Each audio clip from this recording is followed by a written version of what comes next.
the floor of the House and in the galleries, or else we'll have the sergeant clear the galleries. Mr. Speaker, I'd like to make a request of the chair. If there's any further outbursts from the galleries, they be cleared. Well,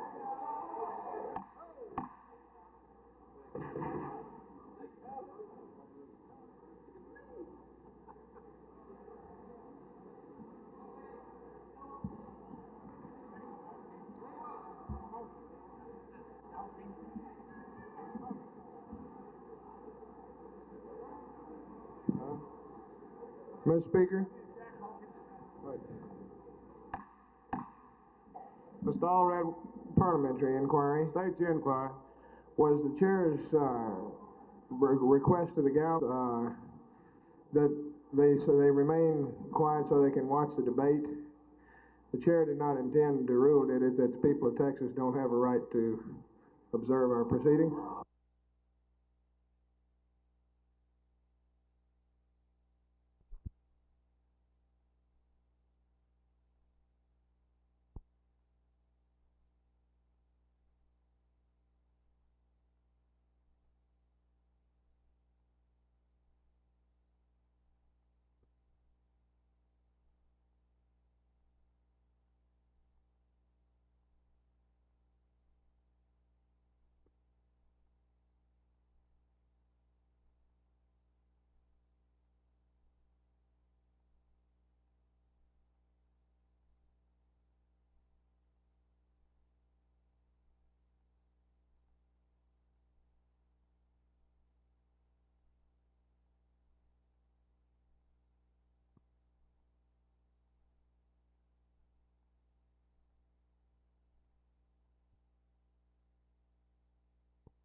One of the we're at a very critical point in our negotiations or lack of negotiations on the Middle East. And anything that solidifies positions there now would not be overly helpful. But I don't think this comes as a great surprise to the United States, nor do I think it comes as a factor that's going to make peace a great deal more difficult. Sadat has confirmed his need for support before Secretary Rogers went to the Middle East, and now this seems to be a solidification or reaffirmation of this. But I don't think it need be interpreted as something terribly new.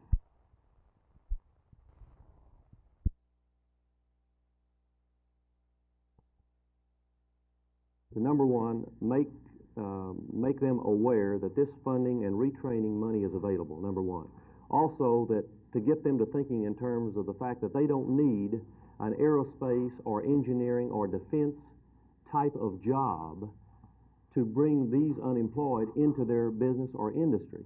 In other words, this could be something that's some job they may have could be completely unrelated to the aerospace industry.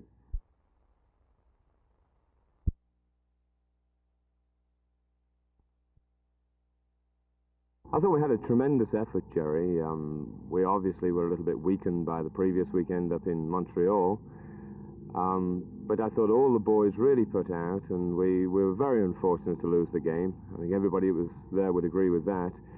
We had untold chances which just wouldn't seem to go in, and I think considering the fact we had a weakened team, and of course Rochester were last year's champions, so they're no pushover, I think we did very well considering, you know. Beaten by circumstances, as Ron said, and the circumstances, you would have to say mostly were Montreal's rough play week before last, would you not? Yes, indeed. The battle we had up in Montreal was just amazing, really. How we could come away without winning the game, and indeed weaken so much that we lose the next game is just astounding. But these things happen in soccer, and I think that we're a good enough team this year. We've got enough depth in the team, as was shown against Rochester, that I feel confident we're going to be there at the end, you know, when the playoffs come up.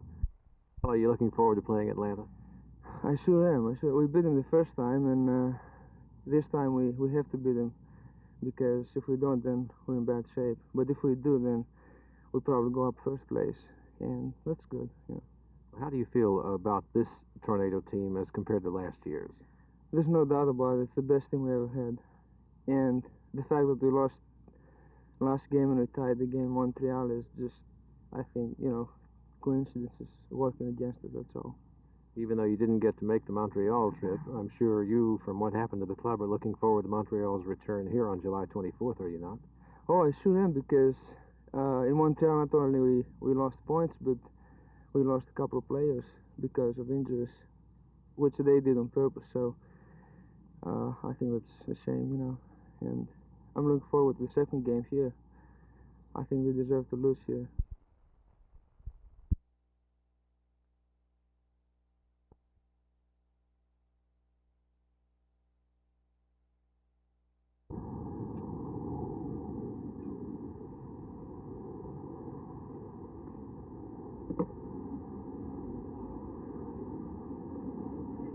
Children's series, The Flame of Hope Candles, created by retired children in memory of John F. Kennedy. The candles are here today to remind us that he lived and was himself a flame of hope. The 4 points at the base represent beauty, charity, understanding, and love, and of course the flame is hope. These children, as are all children, are the hope of the world. Now,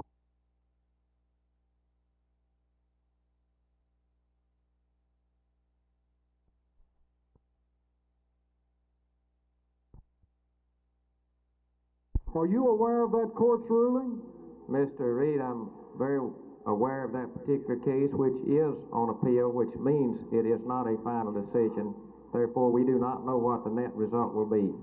You made no attempt then to comply with the lower federal court's ruling here. Our committee did not attempt to interpret what the Supreme Court decision might Well, be. you don't have to interpret what the lower court said. They define it, Mr. Jones. Anyone who's got the intelligence to read the decision can tell what they said.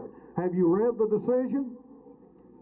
Mr. Reed, we have considered the decision. I would not debate it any further. If you have any other questions, Well, I would answer them. you didn't answer my question. Have you read the decision? I have not read the decision. Thank you, Mr. Jones. I think you're a very competent chairman. I appreciate that compliment. Mr. Speaker. Mr. Gamage. Mr. Speaker, I move to recommit House Bill 783 to the House Committee on Congressional and Legislative Districts with the instruction that Mr. Gamage, Mr. Jones did not yield for that type of motion. I was asking you to yield, Mr. Speaker. You recognize me. Mr. Jones has the floor, Mr. Gamage. You recognize me, Mr. Speaker. Not for a motion, Mr. Gamage.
But that the people there did not know John F. Kennedy and did not accept these little tokens eagerly.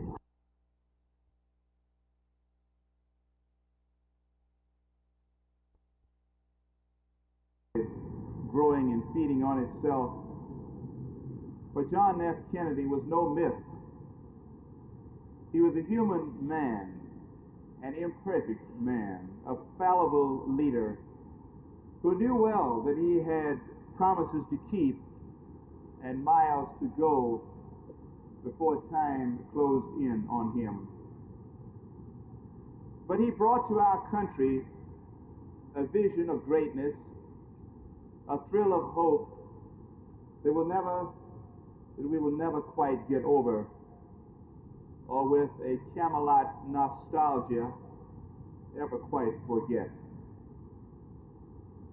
The man Kennedy possessed a charism that was amazing, and in an age when men of greatness seem in such short supply, his impression on the nation and the world was phenomenal.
We found some bone and some very small, delicate, fragile fragments, and this is about it at the present time. There's no, as I said before, there's no definite indication right at this stage of the game whether we're dealing with human or non-human remains.